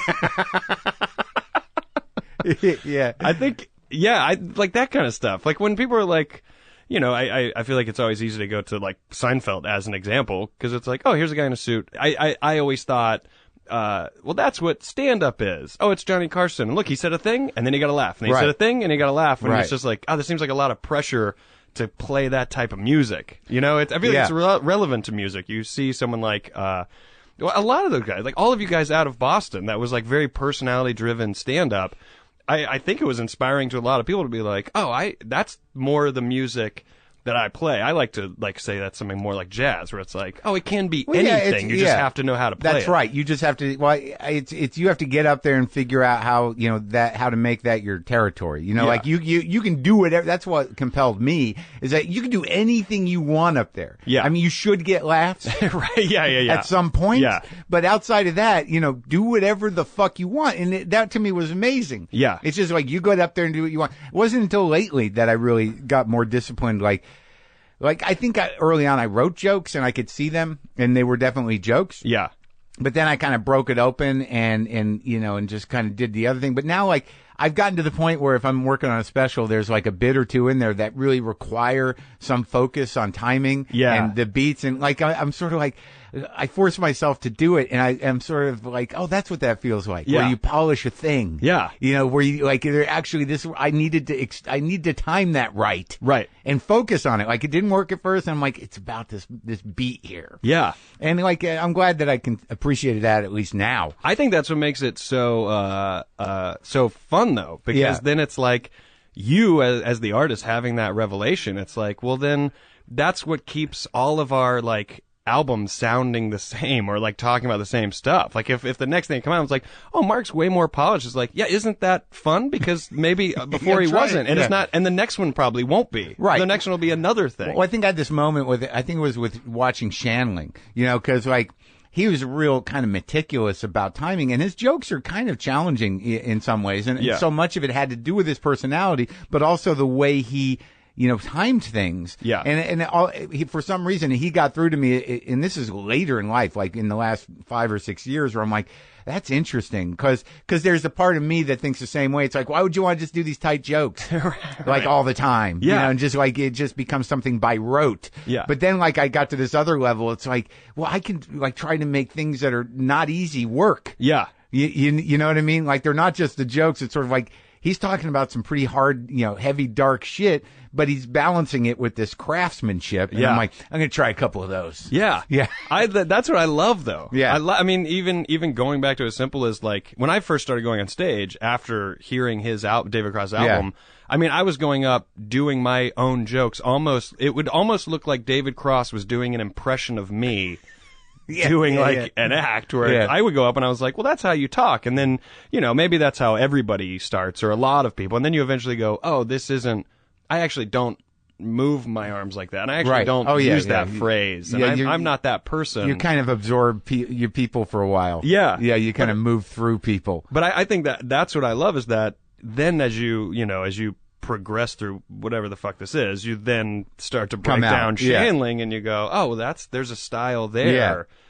I feel like maybe you start to understand it a little better, and pick and choose if you like wanting to try different. I'm not a storyteller. Yeah. But if someone's like, hey, your next album or whatever your thing is, why don't you try to be a storyteller? I'm not, but that kind of excites me to be how do I pull that off? Right, as you. Yeah. That's like, the last special, not the one I just taped, but it informed that one too. I'm like, I'm going to do, because I used to just, I always left a lot of room, so I could just fuck off. Yeah. And I'm like, that's my style, man. I'm going to bring a pad up. And, that's my favorite. Right, me too. Yeah. And I did a special like that, and it was pretty good. I liked it, and it was but the next special, I'm like, I'm going to do a tight fucking hour. Yeah. And it's going to have callbacks. I'm going to have fucking callbacks, and I'm going to know exactly where I'm going. Yeah. And I just worked it like that. Yeah. And I thought it would be boring, and it sort of wasn't, because there was a distance you could get. Like when you wing it, which is what I like to do, and I always leave a little room for improv, but when I started to do these last two specials, I'm like, why don't you just try to tighten this thing up? And that becomes the challenge. Yeah. Not sort of like, I'm going to leave some room. Yeah. So, you know what I mean? Yeah. Do you find, though, when you do that, when you're like, I'm going to tighten. Yeah. Do you then find, you kind of get something out of it, whereas, when you go into a show, you're not like, well, we'll see how this goes. You kind of are like, oh, I kind of know how this is going to go, and that's exciting in its own way, whereas before you maybe were like, well, if I already know how it's going to go, then what is exciting about it? But you like what you're saying, though. Yeah, I guess, but what I realize is that you don't ever know how it's going to go. You know. Right. Yeah. And a lot of the times, when you say I don't know how this is going to go, it's just to protect yourself from being scared. Right. Yeah. And then you go out there and you just kind of blah, Yeah, and of course that's going to get a reaction. Yeah. But what you don't know when you do it that way is whether that's going to work again. Right. Yeah. So, like, to make something, like, because I got more responsible, just because I figured, like, I've been doing this half my fucking life. Yeah. Why not put the effort in to tighten it up? Yeah. Like, because I know guys that are professionals and, like, like Louis, he don't talk to the audience. He's not going to riff up there. Yeah. And he looks at it as, like, this is my job, and every year I'm going to write this hour, and I'm going to polish it and do it, and that's the package. Right. And I'm like, well, like, what is that? But it's pretty fucking daunting. Yeah. And I'm like, well, I can do that then. So the satisfaction comes from actually making something, ultimately we all have our acts and we're counting on it to work. Right. Right. But to really sort of like, for the excitement to be like, well, I really like this joke and it works great. And like I have room in it. Like, now I can deliver it without it being so immediate and like life or death. Yeah. Cause I've built it out. Cause I think even if you work like you and I do, the jokes that work and then you can kind of go fuck off. Right. Yeah. But I don't know if we appreciate them as much as we should. Right. Because there's something about callbacks and about packaging, putting the thing together where like, I'm going to bring this back later and it's going to blow it up. I think my regret is some of those jokes that I really love that I fuck off with, Yeah. I'm just like, oh man, who knows where that could have actually gone. Right. And I just fucked off with it so much that I finally got to a point where I was over it. Yeah, you tired but had it out. I maybe actually crafted it. Yeah. Who knows, maybe I would still get tired of it, but you'd never see the true potential. I used to do that all the time. I do Conan. They'd call me up to do panel back in New York when they'd when they had someone didn't show up. Like I get Right. and I'd go up there with half jokes. Like I just premises. So I'd do panel. Yeah. And like he'd save it or eventually I'd find something. There's so many times I've been on TV where I'm like, that joke's so much better now. That's like half the joke. Right. Right? So that used to piss me off. But in this last special, the one I just did, I was working with an hour and a half, hour 40. Yeah. And I really needed it to be, they wanted it to be like 70 minutes Right. max, 65, Yeah. 70. And up to the two shows before the fucking taping, I was still at an hour and a half. Yeah. Like that last week, I'm like, well, I got to get this down to 70. So I had to do I got to go like that whole part of that joke is out. That's hard to do. I know, but like I was surprised at this point in my career where specials aren't necessarily that special. And, I got paid I don't well. know if they are Right. I know I'm here like talking about mine, but at the same time, there's so many specials. Exactly. You're So- like, so it's almost the wrong word for it. Right, so it's just a job, right? So it's like Right. it's part of what we do. The and product it's we make. Right, and it's Yeah, a yeah. great thing. But like, it's not going to make or break me. Why Right. not just make it good? And like, I was so matter of fact about it. I'm like, this is going to go, this is going to go. And I had a through line. I had callbacks. I knew where I wanted to end up. I wasn't sure if I wanted to move this thing to the end or whether that thing was going to go. But in the last two shows before the special, I fucking made the cuts. And, I got it in my head how it all fit together. Clicked. Yeah, and I did it. And Yeah. I wasn't freaked out about it. And I knew that the shit that I'd chosen worked, and that was that. Oh, And that's huge. yeah, and it came in at 70. Man, and I was that like, is- what the fuck? I had to like go back and in the edit take stuff out, which is so painful. I did that the last one, Oh, and it's God. like, were you doing like a minute there? Like, Anything. Yeah. Even like a pause that was too long. It's Yeah. like, well, there's 2 or 3 seconds. Yeah. You're just like, it's the worst. you feel like Gary Sinise in Apollo 13 looking for any power he can find through his combination of buttons. You're like, where can I pull any amount of time out of this stretch of jokes? It's brutal, but Yeah. it's weird whether you do it in the editing room or whether you do it, before you do the show. It's usually better. Yeah. You know what I mean? Like Yeah, you're the yeah. only one that knows. Right, yeah. And the audiences that saw the longer version. That's the thing we always forget, too. Yeah. You're like, oh, you're the only one who truly knows yeah. what you think it could have been. And at the same time, what you think was great. Like, no, let's put it out there at 80. And then people are like, I thought it was a little too long. Like, Right. Oh, shit, I could have. Right. I could have not been. Yeah. I think you do. Is this your first one? This is the second one. Yeah. So the first one I was completely DIY, put up my own money, and I was like pretty confident that I was like, if we don't go crazy with the budget and we're super conservative about the spending, that I can make that money back, and maybe I don't make money, but Yeah. maybe it's whatever. And we sold it to CISO, and so it got however much attention you Right. could get with CISO. Sure. At the As time, much as anything it can was get, right. Yeah, but I think the cool thing about where I'm at now and having done the things, I've finally gotten over the idea that anything is going to lead to some big thing. Yeah. I think I now just look at it as like, well, if anything leads to one next thing, that's it. Then that's kind of the best you can hope for. And, you know, some people in this world, they do one thing and it leads to a super huge big thing. Right.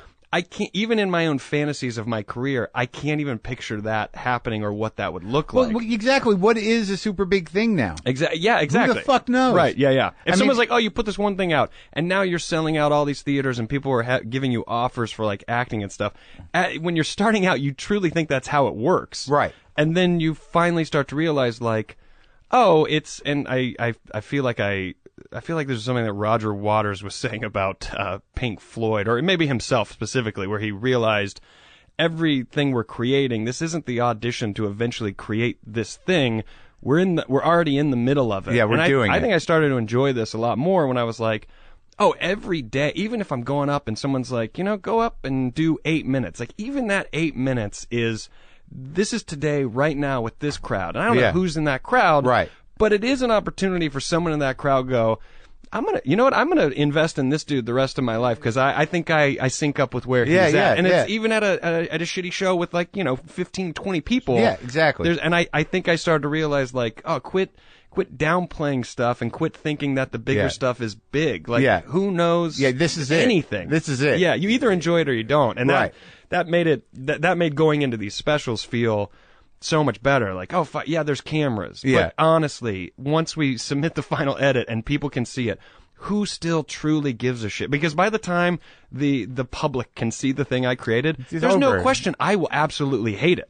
So who cares? Tonight with these cameras on, I like this. But by the time this is edited and there's coloring and all, and it, however we finally sell it, I will 100% hate this. But it'll also be a year ago. It's not even a matter. Exactly. It's not even a matter of hating it. You're like, oh yeah, I did that. Yeah. I'm glad people are going to see it. But like, I'm now, I'm now working at the post office. Right. I have election jokes in my special because it was October 1st. Yeah. And people were like, by the time this sells, wherever it sells and wherever it ends up, that stuff's going to be outdated. And I was like, I've thought about it since day one. I was like, when I watch it, I cringe. But I got to be honest, the night that we recorded that was my favorite thing. Sure. And it feels dishonest to take it out. Right. I was like, I think I got to leave in the thing where I was when I did it. Yeah, I think that's good. I tried to do, like, the last two specials. I don't talk about I try to talk about anything but current events. But in the last one, just because, like, everyone can do those jokes. Right. It's very, like, if you're doing specific jokes about things that happen in the world, there's a 98% chance that someone else is doing anything a similar on that joke. level of topical. Right. But this special, there was a couple of things that I did that were not election jokes, but they were specific to what we're living in now. Yeah. And I thought they'd hold. Like, I thought they were broad enough to hold. So, like, unless, he has a stroke or is pushed out of office or the world ends, I think this shit'll still be okay in October or September, whenever the fuck they put it out. Right. I think it'll still be relevant. I think so too. And even if it's not relevant, there's no way anyone has forgotten what today feels like. Right, but there is that thing that you do want it to be something fresh. You do want people. Well, I don't want you to second guess yourself. There's no way to avoid it, no matter what. There's nothing that could be said that would make me do or not do that. But I think that's true though about the job and about, like, the opportunities. It really isn't about the next big thing so much, especially if you're a comic, because the one thing that we're afforded that other people in show business aren't is we can just always work. Mm-hmm. We're not waiting for a role. Right. Like, we can go out tonight and get a spot and do the thing. But it's just that, like, there are jobs that we are able to do. Like, like, I'm going to be on a talk show. I'm going to do panel on a thing. I'm going to host this thing. Right. I'll do that goofy part in that thing, and then I'll do my stand-up. Those are the jobs. Yeah. So, like, as long as you can keep doing those jobs, you're good. Yeah. Right? I think you also get to that point where you stop thinking about your perfect track record of the things that you put out there. No one gives a shit. Like, oh, but I don't want to do anything until I have my own thing. It's like, well, that's just not realistic, and also no one cares. And also, no matter how big you think you are, the majority of people do not know who you are. Well, right. That's the fucked up thing about the way the media landscape works now. It's like, I've done like 5 fucking CDs or like 5 or 6 specials. Yeah. I've been on Conan 50 times, Letterman 4 times. It's like, all right. I fantasize, like, I'm going to put it all in a giant box set, and then we'll see. Exactly. I'll show you who I am. That's exactly the train of thought that you're always the box set. Yeah. And there it all is. And so I'm like, I don't care. I'll just YouTube this shit. I can get all this for free. I'm not buying your $100 box set of. I used to talk to Schlissel about that. I'm like, let's just put my first 4 CDs in one box.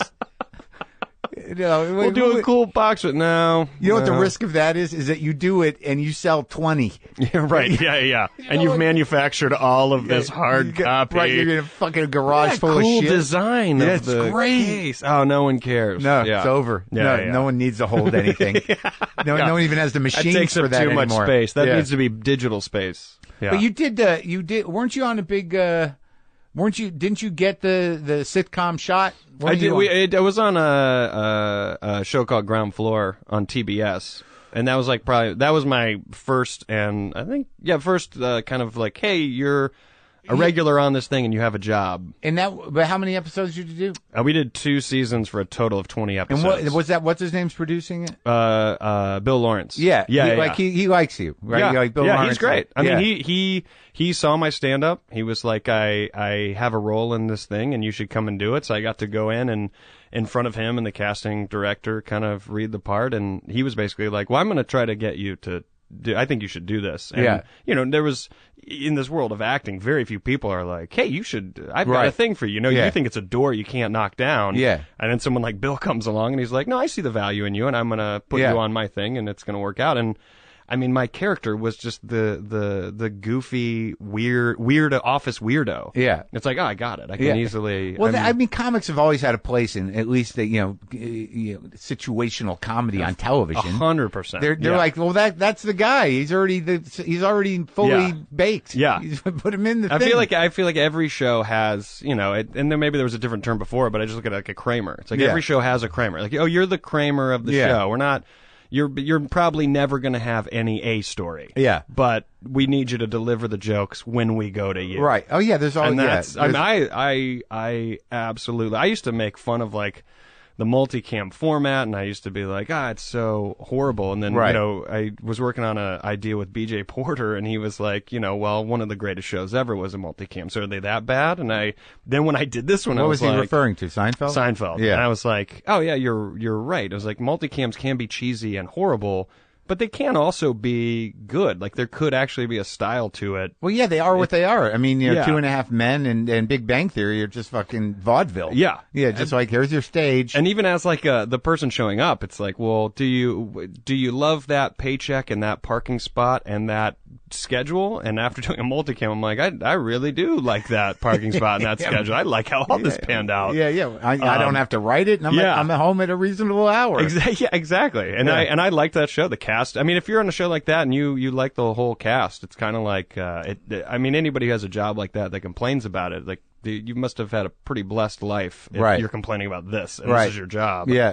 I've never done one. I've never even done, I don't think I've even done a guest appearance on a multicam. I've never been on a set like that to do like a show like that. Yeah. Like where you're on a stage, and like I've done talk shows, but I've never done the guest spot where I walk in and I'm like, hey, how's everybody doing? Right, yeah. It's having the live audience is great, because I was nervous about it as an actor, but then, as we've had, so much training in the idea of like, oh, if they're laughing, oh, yeah, I'll just hold. And as soon as they do, then I'll know how to time it. Yeah, exactly. Because in our heads we're like, oh, yeah, sure, you can act. You want to be an actor, go ahead and act. Right. I'm going to wait until they're almost silent, and then I'll say the next thing right at this perfect moment. Because I know it innately. Yeah, exactly. It's what I do for a living. Yeah, exactly. Is wait for the laugh. You're like, well, it's not down. believable acting. It's like, well, I wouldn't know how to do that anyways. I just know when I should say this line, and hopefully they laugh again.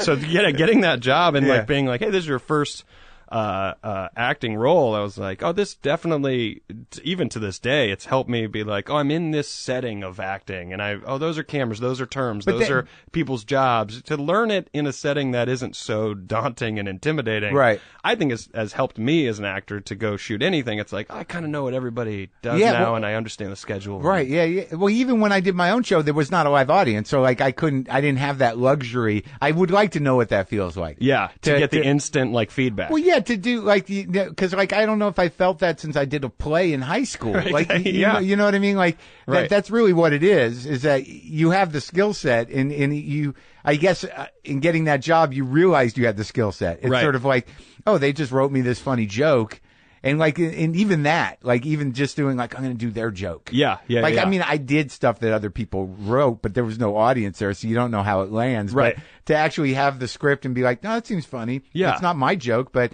they have confidence in it. Yeah. Like, they'll go out and you just delivering someone else's joke and having it work. That must be pretty good. Well, I think that's what people, when someone's like that, and when an actor can look at something and they know why that is a joke. Yeah. I think people are like, all right, well, this should land then. Yeah. Because he gets, just saying, I understand why this is funny. It's like, well, then you should know how to say it. Yeah. You know why it's funny. You get, the whole structure should be right there. And it is, right? Yeah. 100%. Especially in that multicam The joke setting. sitcam. Yeah, and yeah. you're doing so many takes in front of a live audience that if a joke flops, it's unfortunate, but someone can come in, the writers all come in, they go, all right, well, what's a better tag? What's a better While line? the audience is sitting there? While the audience is sitting there. And also they could have throwaways pre-written being like, in rehearsals that one never landed.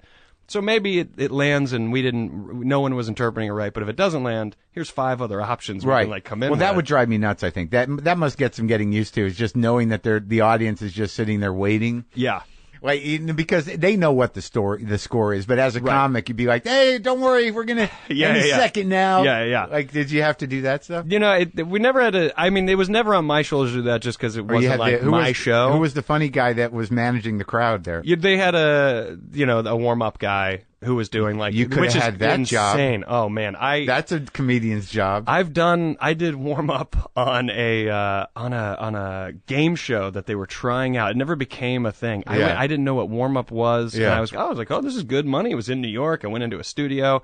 I didn't even know what doing warm up was. So I was like, I guess I just do my act. Right. And I went out and it was jokes that I shouldn't. It was like I was doing jokes that I would be doing at like a bar show. Right. And people are sometimes people laugh. For Every a now and game then show? someone was like young enough to be like, oh, okay, I get it. Oh, Yeah. that's funny. But Yeah. most people being like, well, this is inappropriate. Like, what the fuck is he talking about? And I just basically just kept eating shit to the Yeah. point where they're like, yeah, anytime the camera stops, you got to go out and keep everybody alive. And sometimes the camera would stop, and I'd be like, we're probably gonna reset quick. There's no need for me. I don't want to get in the way. You guys are trying to get your thing done. It's And a you can very- tell people were looking at me like, we're paying you to go do this. Yeah. And I was just like, it was one of those jobs where I was like, you don't have to pay me. I'll just leave now. Yeah. And we both know this didn't work out. Right. I won't care that I was here for free for a little bit. I got some chicken tenders at Crafty. I'm fine. I'll be fine. Your show will more than likely never become a thing because it's a game show. So it's already starting in a tough spot. But that's like such a unique job. It's crazy. There are guys that have done it forever. They're like, I should talk to one of those guys, like just the warm-up guys. Yeah. I will say, anytime I've done like At Midnight or I've seen Brody do it, I'm like, oh, it's only then was I like, oh, you could enjoy the way that he does it. And I mean, it's his style of being funny anyways. But after seeing that, I'm like, oh, if someone hired me today to go warm up a crowd, I would just try to do my best Brody impression for as long as possible, because that is perfect. Yeah, it's like that energy, the way he gets it going, and he's being funny, but he's also, hey, here's what you should be doing, and then I'll make a joke, but don't fuck around and do exactly what I said. It's like, oh, that's perfect. Right. There's sometimes you have stage managers that do it, but like shows like At Midnight, and so like Don Barris used to do Kimmel. I don't know if he still does, but like it's definitely like, hey, how's the energy? You really got to be a coach, right? Yeah, You're like an audience coach. Yeah. It's a very specific thing, and every time I see it, I'm like, "Oh, this is a tough gig, man." Such a tough gig. The warm-up guy, and also you got to think for a multicam, like we're saying. I mean, you're sometimes there for 6 to 8 hours. Imagine keeping an audience alive for 6 to 8 hours. You're like, I've done all my gimmicks. I don't know what else to do. Crowd just work. play music. Well, then I guess they get locked into a thing they know that they can do for 8 hours. They find their 8-hour act and they're rewarded handsomely. Yeah, it's a union gig. Yeah, You get the full thing. Like Eddie Brill used to do Letterman. I remember those guys. I wasn't cut out for it because I would be self-conscious. Like, they don't like me. It's like, it's not about you. It's like, well, then I don't know how to do it. I'm not even good at just hosting a mic. I go out, it feels the same way. I'm like, I'm ruining the show. Every time I host a mic ever, the moment someone comes out and we're shaking hands, I'm like, I'm so sorry. If you bomb, it is my fault. I sucked the energy out of the room. I ruined this crowd. I fucked it up. Yeah, sorry that you came down here tonight. But you're one of those guys that, like, I've seen you a few times, and like you'll either do, like, there are guys that'll do their act, or they'll do like a jazz set, and just right, fuck off for God knows how long. Yeah. Because it's fun. So you do that. I try to do that. I mean, I prefer it. That entertains me. Right. And then if it's in front of an audience that gets on board with it, it's like, oh, great, this is one of those nights it all worked out. Yeah. But sometimes if I'm trying to do something like that and it's not working, I'll fall back into that, the act and be like, all right, these things will work, so I don't feel like I wasted too many people's time. Well, that's how I used to do that to build the hours, is like go to Steve Allen and rent it out for a night and just sort of like 2 hours of me rambling on. Finding it. Yeah. I don't know how to write other than that. I can't. I always, when I started, people were like, I go to a coffee shop with my notebook and I write, and I was always like, oh, one day I'll be able to do that because I can't do it now. Me too. I reflect back, like I was a really bad student. I never wanted to put in the time. Yeah. But I also think I'm a little bit better if my back is against the wall, and it's like, well, clearly when you're on stage, it's put up or shut up now. That's right. There's no stalling. You either do it or you don't. Yeah, and it's going to come from wherever. That's I'm exactly the same way. It's like you're cornered. You corner yourself. Yeah. It's like I'm a funny guy, and I know that's what I have to do, so it's going to happen. Right. Yeah. And it might not be an A+.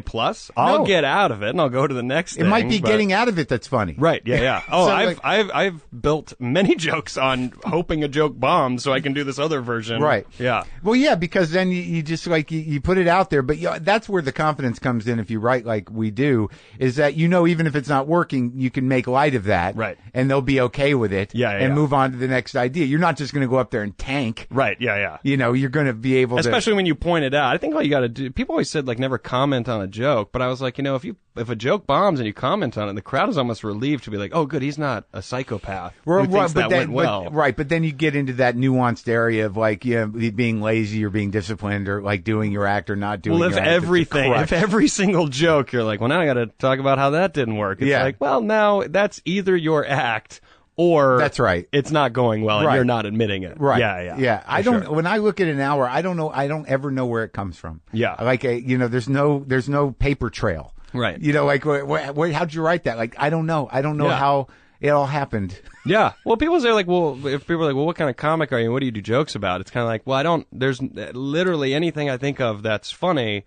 I try to do that on stage as long as I can. Right. Until I hate it. Yeah. Well, but it isn't like I'm specifically like, I don't have anything on the church. Yeah. Like I'm not like focused on any specific thing. I try not to say that when people are like, what do you do jokes about? Like, I don't do jokes really. I'm not a joke guy. Yeah. But you're a comedian. Yeah, but like I kind of talk through some stuff. Like, this doesn't sound like a good show. You're not really selling it. You're on one of those like 5-minute radio show phoners. Like, so what do you got for us tonight? Right. I'm working on some stuff. I got some space. I got some open space to fill. Yeah, I left a lot of room open for tonight's Saturday show. I'll see how they respond to the feature, and then I'll kind of guide it from there. So, all right. Well, it sounds like a good time. All right, we got 2 free tickets tonight. You know why they're free, and you know why they're available. Oh my God! I don't know how much of that comes from. Like, I still don't know if the root of it is insecurity. Like, you're just protecting yourself from the inevitable possibility of failure. Like, I'm gonna wing it. Yeah. Like, it can only So if that's the sort of bed you make, you're like, oh, who knows? Like, anything could happen. Yeah. But I think it's also to build a career out of it. Yeah. It's almost like I think at a certain point, if you're starting out and you're like, I just go up and wing it and we see what happens, people are like, all right, so maybe you are protecting yourself. Right. But I think if you can build your career out of that style, it's almost it almost turns into, oh no, I actually have the talent to wing it. Sure, right. Even though I do admit and know that it's lazy, right, and maybe I could do that much better. Right. I am capable of winging it, and we all seem to go home happy. Right, it's entertaining. Right, yeah. I do the job. Yeah. How much winging it is on the new special? Not a lot. This one everything I've ever done started out as winging it. Right. But this one, because with my first special, I did not prepare for it very well at all. I think I went and did 2 clubs, and I was like, that's kind of the act, and then we'll edit. We have editing power. Right. And it was lazy, and it was. I think that special was a C+, B-. Right. At its best, there's B- moments, and then at its worst, I don't think I do it as bad as a C+. Right. I didn't fail. I passed the class. Yeah. But with the second one, I was like, well, we're going to, someone else is putting up the money. Third Man Records put up the money for it. So I felt a little more responsible to really rein it in. And I was like, you know what? Let's tour all of September and I'll kind of have the hour ready, but then that will really solidify it. And so as soon as I got a laugh, I was like, all right, that urge to go, maybe I'll say one more thing about it. Instead, I was like, don't, you fucking asshole, just say the next thing. And I kind of got used to that style. It's not, I don't think it's so much me, but I left a little bit of room for playing in the special, but it was more like these worked and I did it the way that Third they Man worked. was involved in this new one? Yeah, so they produced it. For Third Netflix? Yeah. No kidding. So we did it on our own, and then we went to them and said, this is the finished product. We know you guys like to make your own, but I like the idea of artists kind of making their own thing. I think it gives it more character, gives it more personality. That's why I did my first one that way. And if someone said, well, so-and-so will give you this much money, I mean, one, you probably never need that much money to shoot a special. Is this the first film special they did? Third Man, yeah. So I did a vinyl with them forever ago. Yeah. Forever. It's like 3 years ago. And then I went to them and I was like, I know you guys like to experiment. You seem to take all this stuff and you make it cool. And I have no idea if you ever want to get into film. But, you know, if you do, this is a great first step into it, because I was like, I'm at a point in my career where you will make your money back. Right. I know that you will. Yeah. I don't know how much the profit will be, and I have no idea where it'll end up, but I know that you won't lose anything. Did Netflix buy it? Netflix bought it, yeah. Oh, okay. So I think so it worked out. Third Man was like, yeah, it worked out, and I was like, I wrote Ben Swank at Third Man, and I was like, I got to be honest, I didn't know that it would end up here, but I was like, that's kind of what I was hoping it would, and then it did. Everyone got well. Everyone did all right. Yeah, so I was like, I feel like I didn't let anybody down, but I went into it, and luckily, like I said, they're awesome. Well, good, man. So I'll watch it. Cool, thank you. I'll check it out. Yeah, thanks for talking, buddy. Yeah, thanks, man.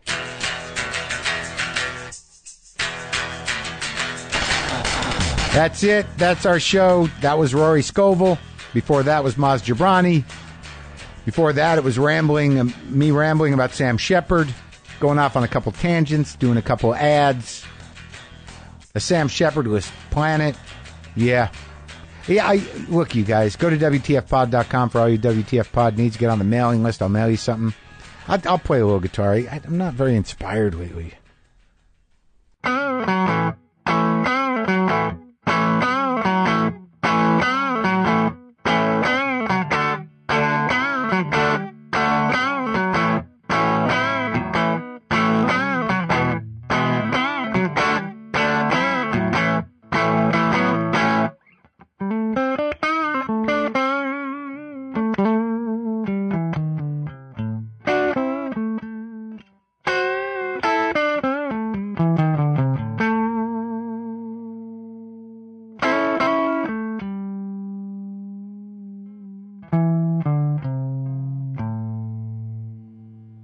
Boomer lives!